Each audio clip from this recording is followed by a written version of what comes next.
तसं धोका म्हणता येणार नाही, पण निकुताईचं स्पष्टपणे भावावरचं प्रेम दिसलं, की निकुताई म्हणते, "भाऊ आहे, भाऊ आहे." आणि आमचं बहीण-भावाचं नातं अख्ख्या जगाला माहिती आहे, की ते अटूट नातं आहे. जान्हवीताई एका फोनमध्ये आली आणि निकुताईला 10-10 फोन केले, तरी त्यांना येता आलं नाही. तुमचा अरबाज पटेल कुठे आहे? म्हणजे हे कुठेतरी चाहते वर्गांना खटकलेलं आहे.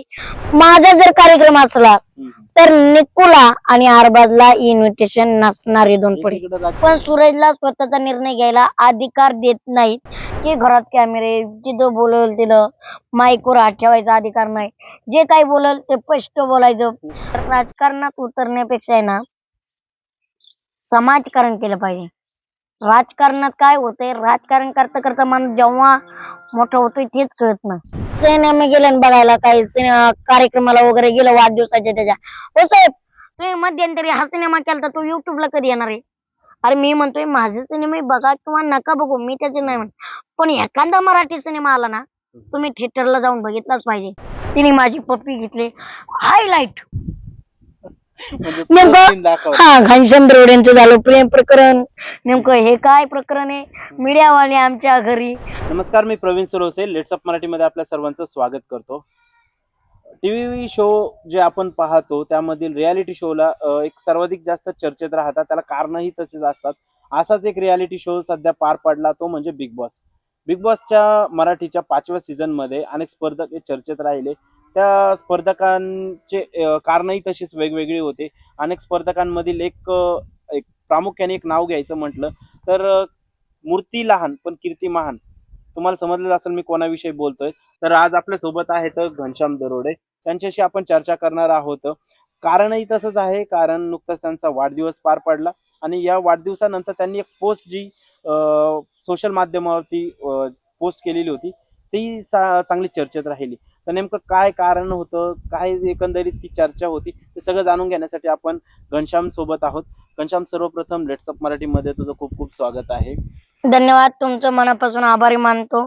तुझा बर्थडे झाला, काय एकंदरीत काय माहोल होता, कोणाकोणाला इन्व्हिटेशन दिलं होतं, काय एकंदरीत काय सांगशील? नक्कीच माझा नुकताच 25 डिसेंबरला वाढदिवस पार पडला आणि इन्व्हिटेशन म्हणायला गेलं तर मी बिग बॉस मधील सर्वांना इन्व्हिटेशन दिलतं. म्हणजे फक्त कसं आहे, की अंकिताताई, डीपी दादा, वर्षाताई ना त्यांना सगळ्यांना इन्व्हिटेशन दिलतं. पण वर्षाताईंनी मला सांगितलं होतं, की घनश्याम माझी थोडी तब्येत डाऊन आहे आणि मी एवढ्या लांबचा प्रवास करू शकणार नाही. त्यामुळं मी येणार नाही. त्यामुळं वर्षाताईंचा काही विषय नव्हता. पण निकूताईला त्यांना ते सगळ्यांना आमंत्रण दिलतं. निकूताईने त्यांनी व्हिडिओ पण केलते आणि सांगितले होते आम्ही येऊ, आम्ही येऊ. पण त्यामधले फक्त जान्हवीताई किल्लेकर आलत्या. खरं तर मी लेट्सअपच्या माध्यमातून जान्हवीताईचं मनापासून खूप खूप आभार मानतो आणि पुरुषोत्तम दादांचा आभार मानतो. ते दोघं माझ्या वाढदिवसाला आली, शोभा वाढवली. आणि तुझं आणि निकीचं एक खास नातं होतं. अनेकदा ट्रोल देखील झालं, सोशल मीडियावरती खूप चर्चा होती तुमची. ज्यावेळेस एक जुगलबंदी चालायची बिग हो. बॉस मध्ये, तर ती खूप चर्चेत होती. मग एवढं क्लोज रिलेशन असताना निकीने मग काय धोका दिला का, आली का नाही वाढदिवसाला? तसं धोका म्हणता येणार नाही, पण निकूताईचं स्पष्टपणे भावावरचं प्रेम दिसलं, की निकूताई म्हणते, "भाऊ आहे, भाऊ आहे." आणि आमचं बहीण-भावाचं नातं अख्ख्या जगाला माहिती आहे, की ते अटूट नातं आहे.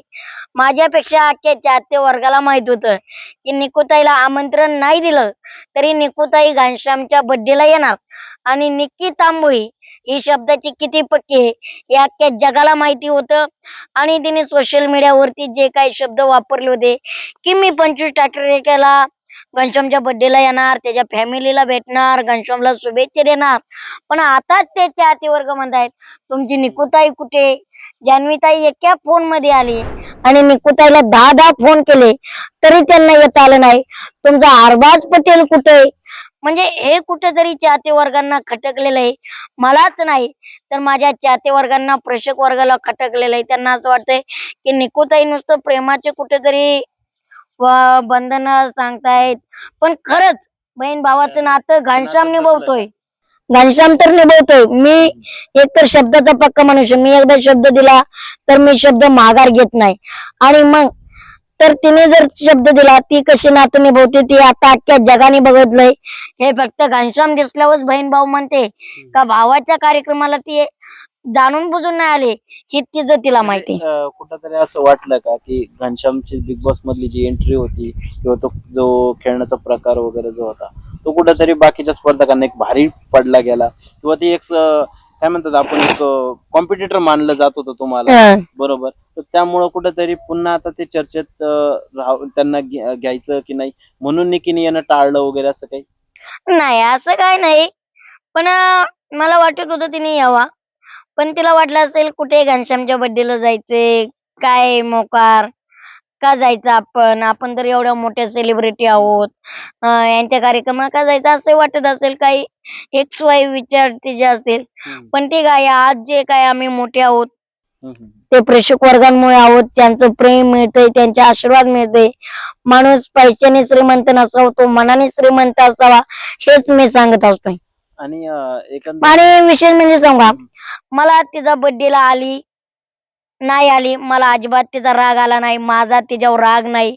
मी चाहते वर्गांना सुद्धा सांगतोय नाराज होऊ नका. काय असतंय ज्याचे त्याचे विचार असतात, ज्याचे त्याच्या मनाचे निर्णय घ्यायचे असतात. ती आली असती तरी चाहते वर्गाला काय वाटलं असतं खरंच निकुताई लय प्रेम जपते बरं का. निकुताई बंधनं जपते. पण आज अख्ख्या जगाला कळलं असेल निकुताई फक्त माणूस बघूनच बंधनं जपते. तोंडावरतीच विचार करते की मी तुझ्या बर्थडेला येणार आहे. निकुताई माझ्याबद्दल आणि तुझ्याबद्दल माझ्या मनात काही राग नाही. तू बर्थडेला यायला पाहिजे होती पण नाही आली. ठीक आहे. मी माझ्या पद्धतीने बंधनं जपणार आहे. तुला जसं भावाला रिॲक्ट करायचंय तसं कर. परत नंतर तू काही तिच्याशी संपर्क साधण्याचा प्रयत्न वगैरे केला किंवा अरबाजला परत फोन वगैरे केला? नाही. त्यांच्याकडून काही रिप्लाय वगैरे? मी तर आता सोशल मीडियावरती सांगतोय मी त्यांना तर इथून पुढे कुठेही संपर्क साधणार नाही.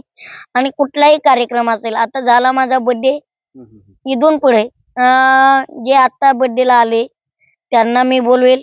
इथून पुढे कुठलाही कार्यक्रम असेल, कुठलाही इव्हेंट असेल तर मी त्यांना सांगेल. मी इथून पुढे निकुताईला, अरबाजला त्यांनी जर मला आवाज दिला तर मी 100% त्यांच्या पाठीमागे उभा राहील. निकुताईची बंधनं मी तोडणार नाही, जपेल. पण निकुताईला मी कुठल्याही कार्यक्रमाचे इन्व्हिटेशन देणार नाही. म्हणजे आता इथून पुढे तुझ्या लाईफ मधून निकुताई पूर्णपणे बॅन झाली? बॅन झालेली आहे माझ्या लाईफ मधून. पण एक भाऊ म्हणून ती जेव्हा केव्हा मला आवाज देईल नीट ऐका ती माझी बहीण म्हणून ती जेव्हा केव्हा मला भाऊ म्हणून आवाज देईल तेव्हा हा घनश्याम द्रवडे कधी त्याच्या चाहते वर्गांचा, त्याच्या मनाचा, पैशाचा विचार न करता, त्याच्या लाईफचा विचार न करता निकुताईच्या मागं खंबीरपणे तिचा भाऊ म्हणून उभा राहील. आणि माझे चाहते वर्ग हे मला ऍक्सेप्ट करतील. कारण त्यांना माहितीये घनश्याम कसा आहे प्रत्येक संकटाशी सामना करायला तो उभा असतो. त्यामुळं निकुताईंना जेव्हा भावाची गरज असेल तेव्हा तिने जर कधी उभ्या आयुष्यात कॉल केला ना तरी मी उभा राहणार. पण माझा जर कार्यक्रम असला तर निकुला आणि अरबाजला इन्व्हिटेशन नसणार इथून पुढे. राज्यात आपण बघितलं तर सगळ्या सत्ताधाऱ्यांना लाडक्या बहिणींनी तारलं, सत्तेत आणलं आणि माझ्या लाडक्या बहिणीने माझी इज्जत काढली. आपण लाडक्या बहीण का नाराज काय मग नेमकं? म्हणजे माझ्या दोन्ही लाडक्या बहिणी म्हणजे एक जान्हवी किल्लेकर आणि एक निक्की तांबोळी. एका लाडक्या बहिणीने भावाची इज्जत तारली पण एका लाडक्या बहिणीने भावाची इज्जत येशीवर टांगली. पण मग आता लाडक्या बहिणीला आज मला चाहते वर्ग महाराष्ट्रातून फोन करा, अहो निक्की तांबोळी काय वाढदिवसाला नाही आली? तिने तर व्हिडिओ केलते. मग ते व्हिडिओ बनवतेत का? ती तर म्हणले होते तुमच्या घरच्यांना भेटणार आहे, तुम्ही का नाही आले? मग हे मला उत्तर देता देताच जड जाते. मी त्यांना सांगितलं हाय ती परिस्थिती ऍक्सेप्ट करा. आपलं कोण परक कोण हे का. त्यामुळं माझा कुठेतरी भेदभाव दिसतो का की एक जे सेलिब्रिटी झालेले असते, मोठे सेलिब्रिटी झालेले असते, जे रील स्टार म्हणा याच्यातून हळूहळू प्रसिद्धीत आलेले असते त्यांच्याशी संपर्क साधणं वगैरे त्यांना कुठेतरी त्यांच्या रेप्युटेशनला कमीपणा वगैरे वाटतो असं कुठेतरी जाणवतं का? म्हणून निकीने येणं टाळलं. निकी असो किंवा अरबाज असो हे एक ग्लॅमरस चेहरे आहेत, मग इथं येऊन त्यांचं आपल्याला कमीपणा वगैरे वाटेल असं काही वाटलं का? म्हणजे त्यामुळे त्यांनी टाळलं वगैरे? असं काही सांगता येणार नाही. त्याचं कसं असतं विचार. मी आधीच काय बोलताना सांगितलं एक मन असतं आणि एक विचार असता ग्लॅमरस पण काय ही जी पद्धत असते ना ती मला नाही वाटत. का माहिती का मी एक असा माणूस आहे म्हणजे आता जान्हवीताई असेल, मी असेल, पुरुषोत्तम दादा असतील. आम्ही एक विचार करतो, की आज जे आम्ही आहोत ते कुणामुळे आहोत? आमच्या प्रेक्षकांमुळे आहोत. जनसामान्य माणसांमुळे आहोत. आज जर आम्ही जनसामान्य माणसांच्या कार्यक्रमाला नाही गेलो, तिथे भेटलो नाही, त्यांच्याशी चर्चा नाही केली, तर मग उपयोग काय? मोठेपणा कशाला? मोठं कोण होतं? ज्यांना जनता डोक्यावर घेते तेच मोठे होतात. आता यांना मोठं केलंय, सगळ्यांना जनतेने मोठं केलंय. पण तुम्ही तुमचा मोठेपणा कितपत टिकवून ठेवताय आणि तुम्हाला तुमचा स्वतःचा मोठेपणा किती वाटतोय ह्याच्यावर महत्वाचं आहे. आज निकूताई बर्थडेला आली आणि नाही आली, काही फरक पडत नाही. बर्थडे झाला, सगळे सेलिब्रिटी आले, त्याच्यातच उलट बसायला जागा राहिली नव्हती. सोय भरपूर हां. बिग बॉस मध्ये पण तुमचं सगळ्यांना वाटत कसं होतं निकूताई यावा. नाही का, बिग बॉस म्हणजे एक ते हां. तुमचं कुटुंब होतं, स्पर्धक होते, स्पर्धकाच्या बाहेर जाऊन एक तुमचं एक नवं नातं जप नाही का हो. घेऊन आलं होतं. ते ज्यावेळेस तुम्ही एक्झिट झाला त्यावेळेस सूरजला मदत केली, सूरजसाठी आवाहन केलं. सूरज वाढदिवसाला दिसला नाही. सूरजला इन्व्हिटेशन वगैरे दिलं होतं? सूरजला मी इन्व्हिटेशन वगैरे दिलतं, पण सूरजची काही चूक नाहीये. सूरजला सगळे पी-आर हँडल करतात. सूरजचा निर्णय पी-आर घेतात त्याचे. त्याचा बाचा असेल, अनेक XYZ असतील, त्याचा निर्णय तो घेतो. सूरजला स्वतःचा निर्णय म्हणजे घेता येतो. मी म्हणत नाही घेता येत नाही. पण सूरजला स्वतःचा निर्णय घ्यायला अधिकार देत नाहीत. त्यामुळे सूरज बिचाऱ्यावर मी राग मानू शकत नाही. सूरजला मी जेव्हा पहिल्यांदा भेटलो म्हणजे पुरुषोत्तम दादाचा आणि आमचा आळंदीला 15 तारखेला कार्यक्रम झाला आणि 25 तारखेला बर्थडे होता. 15 तारीख म्हणजे 5 दिवस माझ्या बर्थडेला टाईम होता, 5-10 दिवस. की 15 तारखेला भेटलो. 20 तारखेपर्यंत आमची बर्थडेची सेलिब्रिटी वगैरे कोण-कोण येणार हे ठरलं आणि 22 तारखेला आम्हाला बॅनर लावायचे होते. तेव्हा सूरज मला स्पष्ट भाषेत काय म्हणला, "घनश्याम, माझ्या हातात यायचं काहीच नाही. माझे भाचे, माझे पी-आर असतील त्यांच्याशी बोलून घे आणि त्यांच्या संग बोलल्याच्या नंतर मी येऊ शकतो." ते सगळं झाल्याच्या नंतर आमचं आणि त्यांचं काही जमलंच नाही. मी म्हणलं होतं फुल ना फुलाची पाकळी म्हणून. सुरेश भाऊला आपण तर सपोर्ट केलेलाच आहे. अख्ख्या महाराष्ट्राने बघितलेला आहे. आणि इथं आल्याच्या नंतर सुद्धा का आपण वाढदिवसानिमित्त त्याच्या घराचं काम चालू आहे. फुल ना फुलाची पाकळी देऊया. पण सुरेश भाऊची जी म्हणजे हां. एकंदरीत सूरजने बी गोलीगत धोका दिला का मग? नाही गोलीगत धोका नाही दिला. बिचाऱ्याला त्याला मी दोष देत नाही, नावं ठेवत नाही. त्याच्या पी-आर ते जे असतात ते बघतात. त्यामुळे सूरज भाऊला काही म्हणजे आपण बोलू शकत नाही. ज्याचे काही डिसिजन असतात. आता माझं कसं आहे, मला जर एखाद्या कार्यकर्त्याने फोन केला, माझा दादा वाढदिवस आहे, माझं लग्न आहे, तर माझा पी-आर ठरवू शकत नाही मी कुठं जायचंय. मी ठरवणार की मी कुठे जाणार. कारण घनश्याम दरोडे स्वतः मनचा मालक आहे. तसा सूरज भाऊ निर्णयला घ्यायचं म्हटलं तर त्याला अख्ख्या टीमचा विचार करावा लागतो. पण मी तसं या करत सगळ्या नाही. गोष्टी वाढदिवसाच्या झाल्या. हं. एकंदरीत आपण बिग बॉस कडे येऊ. एक बिग बॉसचं नेमकं जर्नी कशी राहिली? कोणाचा फोन आला होता? कसं बिग बॉस मध्ये एंट्री केली? तिथला अनुभव वगैरे म्हणजे कसा हा प्रवास होता? फोन वगैरे आला किंवा काय नेमकं कसं? नक्कीच बिग बॉसमध्ये मला प्रथमेश देसाई सरांनी, पुन्हा चेतन सरांनी आणि सर्वांनी मला खूप सपोर्ट केला म्हणजे खूपच. आणि अभिषेक करंगुटकर सरांनी हे तिघे सर जर आज जे आहेत आणि आज जी माझी लाईफ आहे या सरांमुळे होती. कारण प्रथमेश सर आणि केतन सर यांनी मला बिग बॉसची संधी दिली. अभिषेक सरांनी मला पहिला फोन केला. अभिषेक करंगुटकर यांनी सांगितलं, "घनश्यामजी तुमची बिग बॉससाठी नियुक्ती करण्यात आलेली आहे." पहिला तर माझा विश्वास बसत नव्हता. कारण एवढ्या मोठ्या शोला चॅनलला एवढा मोठा शो, हां. Reality show. आणि उभ्या आयुष्यात आपण कधी शो केलेला नाही, काय केलेलं नाही. आपण व्यासपीठ गाजवलेत राजकीय क्षेत्रातील. हे व्यासपीठ वेगळं. बरं 16 घरचे 16 जण ग्रामीण भाषण म्हणलं तर बरोबर. सगळ्यांची मॅनेज कसं करणार काय?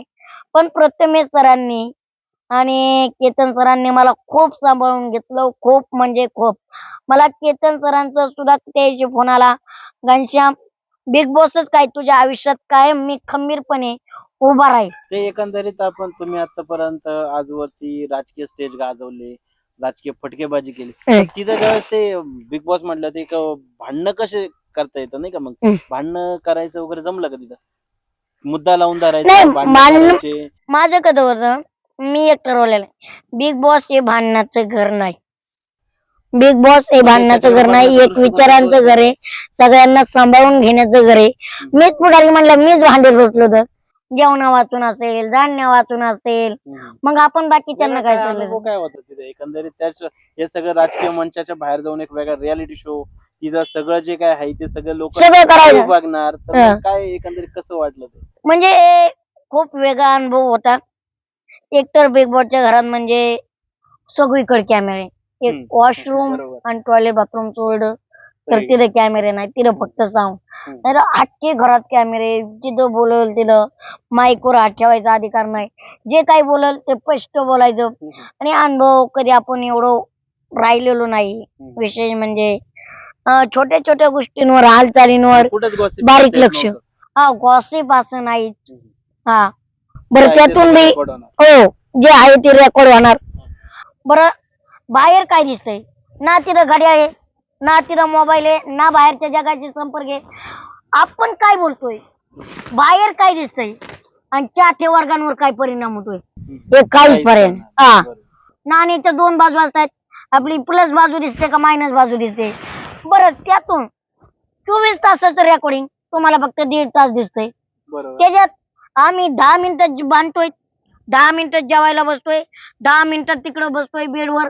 मग तुम्हाला असं का वाटतंय की जर 24 तासात एवढ्या घडामोडी होत आहेत तर तुम्ही फक्त भांडणाचं धावताय किंवा जेवण आता भांडलोय 10 मिनिटं, परत जेवायला बसताय 10 मिनिटं, मग लोकांना वाटतं हे दुहेरी खेळ चालू आहे. बरोबर आता इकडे बांधलेत, मग इकडे एकनिष्ठ करत नाही. पण तिथं 24 तासात काय काय झालेलं असतं हेच आम्हाला माहित नसतंय ना. हा? ते फक्त जे वादग्रस्त असतं तेच दाखवलं जातं. हो, वादग्रस्त आणि सगळ्यात महत्वाचा TRP. हम्म. पण कुठल्या घनश्यामने वाक्याला ज्यावेळेस TRP exit झाला, मिळेल? घनश्याम बिग बॉस मधून एक्झिट झाला हा. टीआरपी घसरला असं तुम्ही म्हटलं होतं. हो, त्याच्यावर मला बरेच आव्हानांना सामोरे जावं लागलं.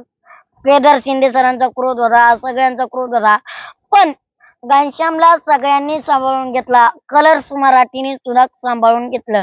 केदार शिंदे सर तर म्हणले तुमच्या बोलण्याचं कौतुकच केलं पाहिजे, पण सर एवढे मोठे ज्येष्ठ असून सुद्धा माझ्यावर रागवले नाही, हे माझं भाग्य समजतो Kedar Shinde sir. Big boss मध्ये एवढे दिवस तुम्ही राहिलात, हम्म. एवढे दिवस तिथं घरच्यांपासून बाजूला राहिलात, कसं एकंदरीत तो अनुभव होता? खूप दिवसानंतर म्हणजे जे नवीन नाते जपले गेले तिथे, हो. नवीन नाते, नवी माणसं आली आपल्या आणि- घरच्यांपासून आपण पूर्णपणे आली, तर कुठलाही बरोबर. कॉल नाही, मेसेज नाही, काही. मग एकंदरीत कसा हा अनुभव राहिला वेगळा? नाही, खरं तर सगळ्यात महत्वाचं मी माझ्या उभ्या आयुष्यात कधी माझ्या प्रेक्षक वर्गांना कधी सोडून राहिलोच नाही. कारण माझे आजही बघा रोज डेली पोस्ट असतात, इंस्टाग्रामला, सोशल मीडियाला डेली असतोय. 25 डिसेंबरला माझा जेव्हा वाढदिवस होता ना, खोटं नाही सांगत, आत्ताही माझा मोबाईल चेक करू शकता, माझला कमीत कमी 4000 कॉलिंग आले असते. मेसेज सगळे मेसेज वगैरे धरून जर केले ना 4000 एक कॉल आले असतील मला दिवसात. मग तुम्ही बघा केवढे टाइम आले असते. मग आता कॉल- त्यावेळेस बरं का? पूर्ण फोन पासून आली, हा, तो फोन अनुभव कसा पासून. राहिला? आणि आई वडिलांना मी कधी सोडलेलं नाही. हम्म. म्हणजे माझ्या मामाची जर दिवाळी जरी असली तरी मी आई वडिलांबरोबर गेलो, कधी एक रात्र राहिलो नाही. आणि ते माझ्यासाठी खूप म्हणजे खूप भयानक वेगळा स्ट्रगल अनुभव. होतं. हा, वेगळा अनुभव, खूप स्ट्रगल.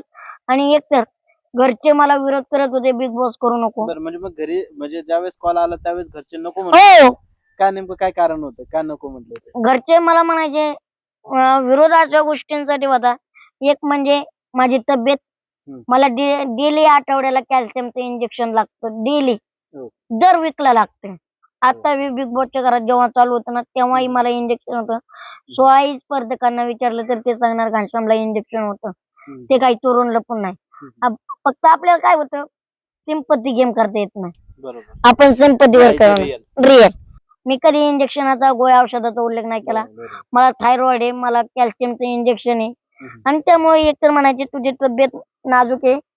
आणि मी एकुलता एक असल्यामुळे मला घरची म्हणजे ग्रामीण भागात शेतकरी वर्गात असल्यामुळे मुलाला जास्त जपतात. ह्याच्यात बरोबर. काही वावच नाही. बरोबर. मग मला मग ते म्हणायचे तू जाऊ नको, करू नको. त्याच्यातून मार्ग काढून माझ्या आईला माझा स्वभाव माहिती, आमच्या मातोश्री म्हणायचे तुम्ही हट्टी, पाहिजे म्हणजे पाहिजे. मग ते घरच्यांनी बिग बॉस हा शो बघितला होता का? नेमकं कधीच Big Boss नाही. काय काय नाही? कधीच नाही. तू स्वतः बघितलेला मला जेव्हा प्रथमेश सरांनी केतन सरांनी जेव्हा बोलवलं, हम्म, माझ्या आयुष्यातला पहिला इंटरव्ह्यू असा असेल. हम्म. त्यांनी मला बोलवलं मुंबईमध्ये. हम्म, मला म्हणले तुम्ही बिग बॉस बघितलाय?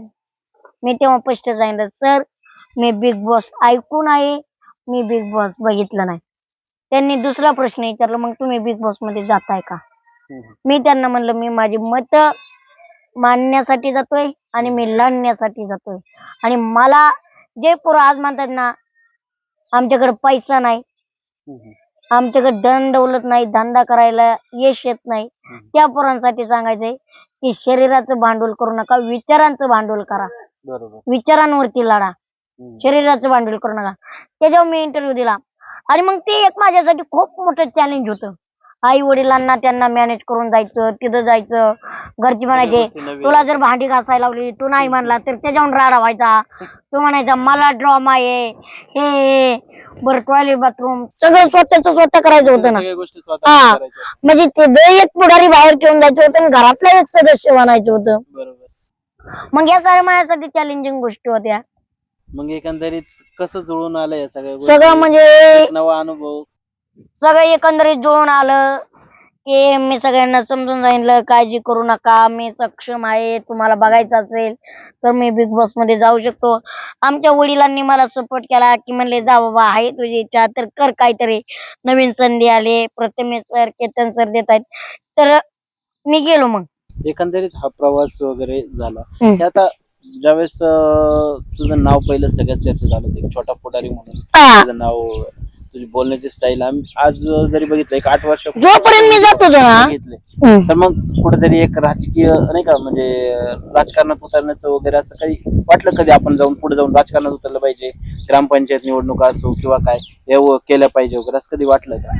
नाही, मला म्हणजे कसं आहे आता तरी वाटतंय राजकारणात उतरावं. पण काय वाटतंय सर, राजकारणात उतरण्यापेक्षा आहे ना समाजकारण केलं पाहिजे. राजकारणात काय होतंय, राजकारण करता करता माणूस जेव्हा मोठा होतोय तेच कळत नाही. एकंदरीत आता हा. आपण बघितलं गोरगरिबांच्या नावाने भिक्षा मागायची, गोरगरिबांनी मदन केलं की आपण मोठं झालं की गोरगरिबांना विसरून जायचं. हा, हेच मला राजकारणाची व्याख्या पटत नाही. पहिले राजकारणी माणूस कसे होते, जनतेचा विचार करायचे. आता हे बघा हिंदू सम्राट बाळासाहेब ठाकरे असतील, आर आबा असतील, गोपीनाथ मुंडे साहेब असतील, विलासराव देशमुख साहेब असतील, हे सगळे जे नेते होते, पृथ्वीराज चव्हाण साहेब असतील, हे सगळे जे नेते होते. काही आहे का काही असं आपण राजकारणात उतरलं पाहिजे, काही विचार वगैरे आहे का असं? नाही, मला तर आता तर वाटतंय या परिस्थितीवर मात करायची असतात तर राजकारणात उतरलं पाहिजे. पण सगळ्यात सत्तेशिवाय हो, सगळे गणित बदलत नाही. सत्तेशिवाय गणित बदलत नाही. आज तुम्ही आमच्या गावचा रस्ता ते बघत असेल तर एकदम द्रुम्य भाग्य आहे की आज आमच्या गावासारख्याला टाकळी लोणार सारख्या गावात रस्ता नाही, पाण्याचे प्रश्न नाव आहे. चर्चेत आहे तुमचं. तुम्ही आजवरती म्हणजे वेगवेगळ्या मंत्र्यांच्या व्यासपीठावर दिसतात, वेगवेगळ्या राजकीय नेत्यांची भेट घेतलेली आहे. तर मग कधी लोकप्रतिनिधींकडे या गोष्टीबाबत चर्चा का नाही केली की आपल्या विकासात्मक गोष्टींवरती बोललं पाहिजे किंवा बोलण्यापेक्षा कामं केली पाहिजे? बरोबर आहे. लोकप्रतिनिधींकडे बोलून बोलून बोलून बोलून सर आमच्या अर्जांचा एवढा गठ्ठा असेल सगळ्यांकडे. असं आहे, आमचे लोक बोलून बोलून थकलेत. आता किती वेळा बोलणार. पण मग आता मग त्या राजकारण्यांना काहीतरी फक्त नवीन जे येत आहेत ते फक्त सांगतात आम्ही रस्ता करू, म्हणजे एकीकडे सांगायला पाहिजे ना चॅलेंज की करायचं. आपल्या जिल्ह्याचं नाव फार महाराष्ट्रात गाजवलेला एक चेहरा आहे. तर मग कुठेतरी त्या चेहऱ्यातला एक काय म्हणतात त्याचं त्याच्या घरी जायला तर रस्ता पाहिजे ना. रगडा येण्यासाठी हो, आम्ही ज्या रोडने आलो तर आम्हाला पूर्णपणे इथून तिथून फक्त रस्ता कुठे दिसलाच नाही. हा, तर मग म्हणजे तुम्हाला डांबरच दिसलं नाही म्हणून. प्रतिनिधींना एक प्रश्न का नाही विचारला? एक पुन्हा एकदा ते घनश्याम पुढारी जे छोटे पुढारी त्यांनी तो एक अग्रेसिव्हपणा का नाही दाखवला? नाही, घनश्याम दरोडे कायम अग्रेसिव्हपणा दाखवतात आणि घनश्याम दरोडे अग्रेसिव्हपणा दाखवतात म्हणून तरी यशस्वी चाललीत ना. नाही आम्ही जरी अग्रेसिव्हपणा दाखवत नसतो तर आज कोण ओळखत असते. पण लोकप्रतिनिधींचं म्हणणं करू करू म्हणल्या तर नंतर आता त्यांनी सांगितलंय विक्रमदादा पाचपुते यांनी हे रस्ता लवकरच चालू करू, आम्हाला सत्य देऊन द्या. आता ते नुकतेच सत्तेत आलेले आहेत, नवीन आमदार आहेत. त्यांनी शब्द दिलेला आहे निवडणुकीपूर्वी की आम्ही सत्तेत आल्याच्या नंतर रस्ता करूया. आता बघूया 5 वर्षात नाही तर आता रस्ता मग केला तर आता बघू. श्रीगोंद्याचे आमदार आहेत भाजपचे विक्रम पाचपुते, हा. काय आव्हान करणार आता सत्तेत पण येते हा. तर काय नाही. त्यांच्यासाठी एक आव्हान काय मी राहणार? त्यांना आव्हान करणे इतका मोठा नाही, पण लहान भाऊ म्हणून एकच सांगेन की दादा तुम्ही सत्तेत येण्याआधी जो शब्द दिलता की घनश्याम आम्ही मादेवाडीला जो 1 किलोमीटरचा रस्ता झालाय, 1 किलोमीटरचा राहिलाय, तो रस्ता करू. तर दादा तुम्ही कृपया तो रस्ता मंजूर करावा आणि तो आमचा रस्ता करावा, एवढीच तुम्हाला विनंती करतो. एकंदरीत राजकारण वगैरे झालं. मला हे विचारायचं आपण आता तुझ्या पूर्ण जीवनाची वाटचाल कशी राहिली ती बघू. घरी कोण कोण असतं, किती भावंड वगैरे तुम्ही आहात, इथं कोण कोण राहतं? सर इथं मी आई वडील आणि आजी राहतो आणि चुलता चुलती चुलत्यांच्या 2 मुली आणि मुलगा. म्हणजे असं जॉईंट हा, फॅमिली. Joint family. बरोबर. तर मग एकंदरीत आपण बघितलं की पोरं हायर एज्युकेशन घेणार, पुढे भविष्याची एक वाटचाल असती की मी भविष्यात नाही का काहीतरी मोठा माणूस बनणार किंवा अधिकारी बनणार किंवा या सगळ्या गोष्टी ठरलेल्या असतात. तर मग घनश्यामला आयुष्यात काय मोठं नेमकं काय बनायचंय, काय स्वप्न काय आहे घनश्यामचं? माझं स्वप्न असं आहे की सर आता कसं आहे, बरंच काही विचार चालू आहे. राजकारणात जायचं म्हणलं तर आता मला बऱ्याच ऑफर येत आहेत की घनश्याम तुम्ही आमच्या पक्षात या, आमच्या पक्षाचं काम करा. पण माझं असं आहे, मला तरुण पोरांना घडवायला आवडतं, मला राजकारणात जायला आवडत नाही. पण एकीकडे मन म्हणतंय नाही गेलं तरी विकास होत नाही. नुसतं बोलण्यापेक्षा कृती करून दाखवणं महत्वाचं असते. बोलून किती दिवस राहणार. त्यामुळं आता माझं सध्या फोकस चालू आहे.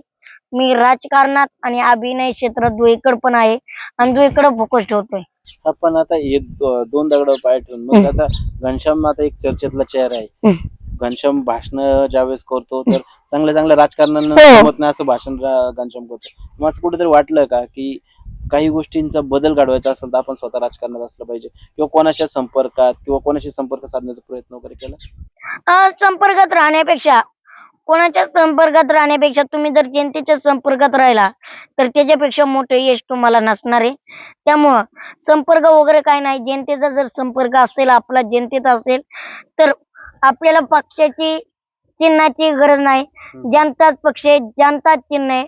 त्यामुळं मी घनश्याम दरोडे असा आहे, मी कुणाकडे संपर्क करत नाही. माझ्याकडे लोक संपर्क करतायत. घनश्याम दरोडे किधर आहे, मला गरज नाही कुणाकडे जायची. कारण मी एक शेतकऱ्याचा पुत्र आहे आणि शेतकऱ्याचा पुत्र तुम्हाला माहिती आहे शेतकरी हा देशाचा कणा आहे आणि आज खऱ्या अर्थाने शेतकरी मरतोय.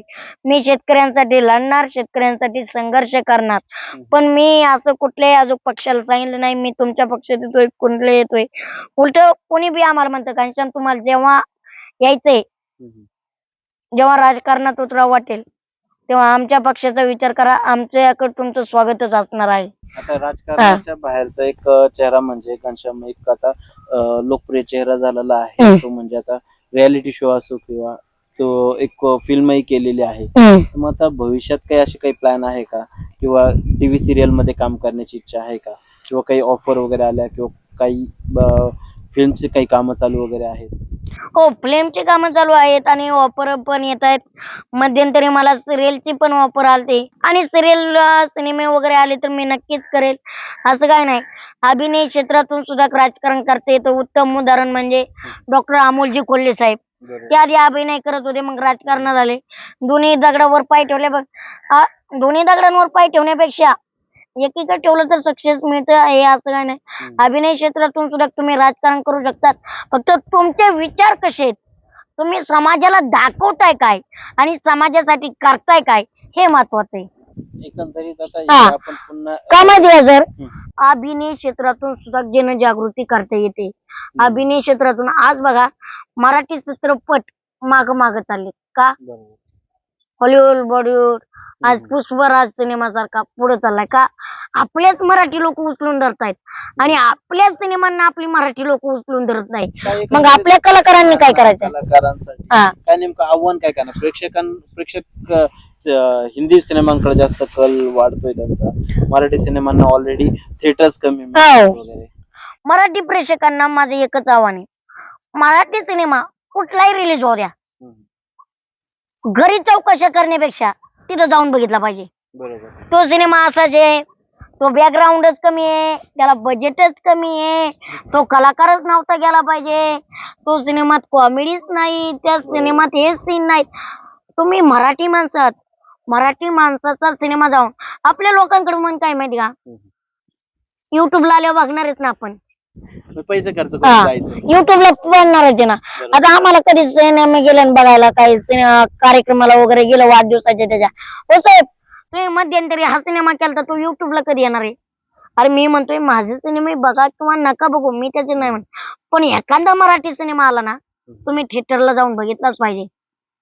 त्या आणि एक आपल्या मराठी माणसांची एक सवय असते, पुष्पा सिनेमा आज चाललाय, मी त्याच्यावर आक्षेप घेत नाही, चांगला चाललाय आणि चाललाय पाहिजे. प्रत्येक डायरेक्टरला असे असते की आपला सिनेमा चालला पाहिजे, चाललं पाहिजे. कुणाला वाटत नाही पडलं पाहिजे. सिनेमावरती रील वगैरे करतात ठीक आहे, पण त्याच्यात कोणी चुका काढत नाही. बरोबर. डायरेक्टरलाच माहिती असतं काय चुका झाल्यात, कुठला सीन करायला पाहिजे.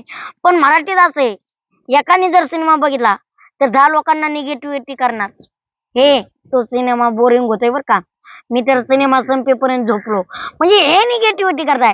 मराठी माणसाने मराठी माणसाच्या चुका काढणं जेव्हा बंद होऊ ना तेव्हा आपण पुढे जाऊ. हा भले आपल्या देण्यात आली इथंही गणलंय, पण आपण काय म्हणलं पाहिजे, नाही नाही हे बरोबरच केलंय, हे असंच करायला पाहिजे होतं. बरोबर. आपण हा. बिग बॉस आणखी एक विषय असा होता की रितेश देशमुख यांच्याशी कसं एकंदरीत ट्युनिंग होतं किंवा काही चर्चा वगैरे, कसा स्वभाव वगैरे वाटला किंवा काय एखादी विस्मरणीय गोष्ट त्यांच्याबाबत सांगण्यासारखी? नक्की नक्की रितेश देशमुख सरांचे खरंच खूप छान विस्मरणीय आठवण म्हणजे एक एवढा मोठा कलाकार ज्यांना आपण आदर्श मानतो, ज्यांना बघून आपण मोठे झालोय. वर्षाताई उसगावकर असतील, अलकाताई कुब्बल असतील, अनेक भले भले भले नेते, मोठे सेलिब्रिटी आहात सगळेजण. आणि रितेश देशमुख सर आम्ही गेलो जेव्हा, आम्ही विलासराव देशमुख साहेबांचं नाव घेतलं, एवढ्या मोठ्या, मला तर माझ्या आयुष्यात कधीच वाटत नाही त्या सरांनी जेव्हा मी त्यांच्या पाया पडलो ते सुद्धा माझ्या पाया पडले. अरे बापरे. आम्ही बघा तुम्ही आजू काही आमच्या इथं जेव्हा माझी एंट्री झाली, उभ्या आयुष्यात मी कधीच ती गोष्ट विसरू शकत नाही. म्हणजे एवढा मोठा कलाकार जर मी त्यांच्या पाया पडल्याच्या नंतर ते आपल्या पाया पडतायत का, मैत्रीत कधी वयाची आणि ते आपले एक हे नातं नसतं. हा, मान सन्मान प्रत्येकाला दिला पाहिजे. हे रितेश सरांकडून शिकलं पाहिजे. खरंच त्यांच्या विचारांना सलाम आहे. त्यांनी कधी वयावर मानले नाही. मुद्दा असा होता की 100 दिवसाचं बिग बॉसचं एक सीझन असतं, 100 दिवसांचे एपिसोड असतात, ते 100 दिवसांवर 70 दिवसांवरती आलं. कुठेतरी सोशल मीडियावरती ट्रोल झालं होतं की हिंदी बिग बॉस येत आहे, त्याच्यामुळं मग मराठी बिग बॉसचे नाही का टीआरपी, हिंदी टीआरपी त्यांना कमी फटका नाही बसावा हिंदी बिग बॉसला, म्हणून मराठी बिग बॉसचे 100 दिवसांचं 70 दिवसांवर आणलं. तर काय वाटतंय, हे कुठेतरी मराठीला पाठीमागं खेचलं जाते वगैरे असं वाटतंय का? कसं आहे, मराठीला पाठीमागे खेचलं नाही जात आणि मराठीला पाठीमागे कोणी खेचू शकत नाही, कारण मराठी प्रेक्षकांनी आज सिद्ध केलंय. हिंदी बिग बॉसचे सीझन किती झाले, 18, आणि आज मराठीला हायेस्ट टीआरपी बरोबर. 5व्या सीझनला. पण 100 दिवस 70 दिवसांवर हे ध्यानात ठेवा, मराठी माणूसाचा एकदा जर ठरवलं ना काही करू शकतोय. मराठी माणसाचा नाद कुणी करू शकत नाही, कारण आज सर्वसामान्यांपर्यंत बिग बॉस जे नाव ऐकून होतं ना, आज चिमुकले सुद्धा कामाला आमच्या कॅरेक्टरने ओळखतात. हा काय करत होता, तो काय करत होता, आमची व्यक्तिरेखा कशी आहे हे सुद्धा सांगतात. त्यामुळं फक्त कसं आहे, कुणी मराठी सिनेमांवरती असेल, मराठी शो वरती असेल, त्याच्यावर दडपण आणू नका. कारण तुम्ही जर दडपण आणण्याचा प्रयत्न केला ना तर तुमचे शो सुद्धा चालणार नाहीत. समजणं वालों को इशारा काफी है. बिग बॉस 5व्या सीझन मधला असा किस्सा आहे का जो प्रेक्षकांना सांगायला आवडेल, जो की कॅमेऱ्यामध्ये दिसला की नाही तुम्हाला माहित नसेल, कारण कॅमेऱ्यामधले जे काही शो सगळं शूट होतं तो 1.5 तासात दाखवतो, पण असा एखादी घटना असेल किंवा एखादा क्षण असेल की जो सांगायला आवडेल? हा सर, शो सांगायला बरेच गोष्टी आहेत, सांगायला एखादा किस्सा. भरपूर आहेत. भांडणाचे असतील, निकुताईचे आणि आमचे प्रेमाचे तर काही किस्से सांगायचेच वगैरे नाही. ते तर काही विषय नाही. मीडियाला सांगता सांगता माझ्या नाकी नऊ आलेलं आहे प्रेमाचे किस्से ते. पण ते विसरू शकत नाही. ते टास्क झाला आमचा. मी जेच होतो त्या टास्क मध्ये, गाण्याचा टास्क होता. आणि आमचं कॅमेरा मागे म्हणजे तिने आधी रक्षाबंधन झालतं आणि रक्षाबंधन झाल्याच्या नंतर त्यांचा भाऊ एक्सपायर झालता. 28 वर्षाचा होता. आणि रक्षाबंधन झालं, खूप रडू आलो, खूप म्हणजे खूप त्रास झाला. निक्की तांबोळी सारखी कधी न रडणारी मॅडम आम्ही बघितली बिग बॉसच्या घरात 30 दिवस. आणि 32व्या दिवशी एवढा त्रास होतोय. आणि मग आमचा तिने माझा हातात हात घेतला. मी तिला शब्द दिला की जोपर्यंत माझ्या श्वास असेल तोपर्यंत मी जशा 3 बहिणी सांभाळतोय, आजपासून 4थी बहीण तू असेल. आणि त्याच्याच नंतर आम्हाला 1 तास आला जेटचा गाण्याचे पार्ट ते. आणि बिग बॉसनी बाहेर दाखवलंच नाही. आम्ही बहीण भाऊ झालेलो. आणि नेमकंच मी ड्रेस चेंज करत होतो, तिने माझी पप्पी घेतली. हायलाइट नेमकं घनश्याम द्रोडेंचं झालं प्रेम प्रकरण. नेमकं हे काय प्रकरण आहे? मीडियावाले आमच्या घरी, मला काय बाहेर नाही. पण जेव्हा मी सोशल मीडियावर बाहेर आलो, बघतोय अरे हे काय, मला धक्का बसला. मग मी सगळ्यांना समजून सांगितलं हे असं काही नाही. आणि निकुताईने सुलग सांगितलं बाबांनो हे आमचं प्रेम वगैरे काही नाही, हे आमचं बहीण भाऊ. पण खूप का म्हणजे बिग बॉसनी दाखवलंच नाही की आम्ही बहीण भाऊ झालोय, मी तिला आधार दिलाय, हे अजिबात दाखवलं नाही. बिग बॉसनी फक्त कॅमेऱ्यात काहीच केलं, घनश्यामचा निकुताईने मुका घेतला, एवढंच दाखवलं. रक्षाबंधनचं काहीच दाखवलं नाही. बरं, भविष्यात समजा हिंदी बिग बॉस मध्ये काम करण्याची संधी चालून आली तर करणार का? नाही, हिंदी तर मी करणार नाही बिग बॉस. आणि आली तर बघूया, पण नाही. मी मराठीला प्राधान्य देणारा माणूस आहे. मराठीत साधा कुठलाही बिग बॉस पेक्षाही कमी शो आला तरी मी करेन. नक्कीच. त्याला मोठा कसा करायचा हे मला माहिती. नक्कीच घनश्याम आपल्या सोबत होता. त्याने बिग बॉस मधील अनेक किस्से देखील आपल्याला सांगितले. तसेच निक्की आणि आरबाजवरची जी की जाहीर नाराजी त्यांनी व्यक्त केलेली आहे, तसंच मी माझ्याकडून नातं जपणार, मात्र त्यांच्याकडून ते नातं जपण्यात आलं नाही, ही नाराजी देखील त्यांनी व्यक्त केली. अहो मग मला आता बी म्हणतायत ना लोक, अहो तुम्ही निकुताई तुमची का नाही आली, निकुताई कुठे दिसत नाही आणि जान्हवी मॅडम दिसतायत. मी म्हणलं त्याचा प्रश्न आहे, ती येऊ नाही येऊ, ती मनातून भाऊ मानते का लोकांसाठी भाऊ मानते ती मला माहित नाही. पण मी तिला मनातून बहीण मानतो. नाही, नक्कीच तुझा हा मेसेज जो आहे आमच्या चॅनलच्या माध्यमातून नक्कीच तिच्यापर्यंत पोहोचवला जाईल. आणि तुम्ही नक्कीच असेच नवनवीन व्हिडिओ पाहण्यासाठी आमच्या लेट्सअप सोबत जोडलेले राहा. धन्यवाद. धन्यवाद.